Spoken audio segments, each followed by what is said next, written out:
Hello everyone! Today we will learn about this useful word, 때. 때.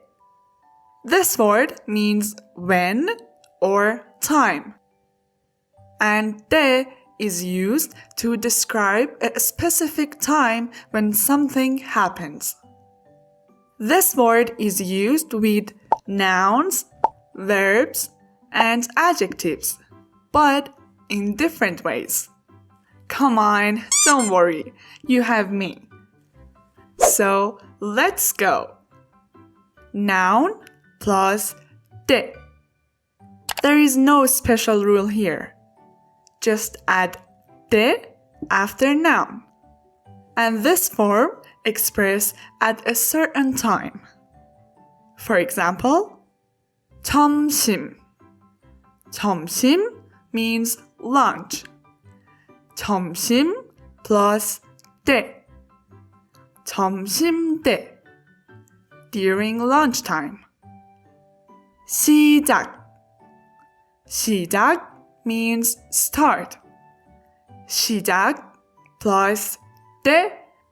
시작때. When it starts. Look at this sentence. 5살 때 미국에 왔어요. I came to America when I was 5 years old. Look at here. 살 때. 살 plus 때. 살 is noun and it means year. Now, let's learn how we can use of 때 with verbs and adjectives. Verb or adjective stem plus 을, 리을, 때. 을, 리을, 때 attaches after verb or adjective stem. If our verb stem has 받침, we add 을, 때. For example, 웃다. 웃다 means to laugh or to smile. We remove 다. Now we have verb stem. 웃 has 받침. So we add 을 때. 웃 plus 을 때. 웃을 때. When I laugh. Okay, let's see another example. 저는 기분이 좋을 때 운동해요.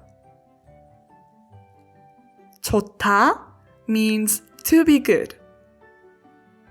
We remove 다. 좋 has 받침. So we add 을 때. 좋을 때. If our verb stem has no 받침, we add 리을 때.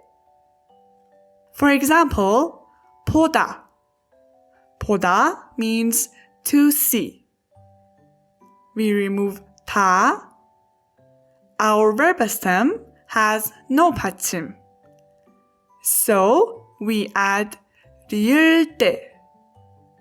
보 plus 리을 때. 볼 때.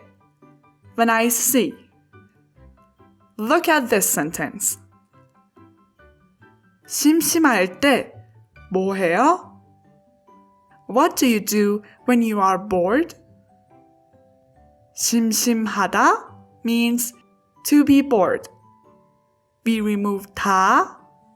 심심하 has no 받침. So we add 리을 때. 심심할 때. Tip. When our verb stem has 리을 받침, we remove 리을, then we add 리을 때. For example, 만들다. 만들다 means to make. 만들 is our verb stem. We remove 리을. Now, our verb stem has no 받침. So, we add 리을 때.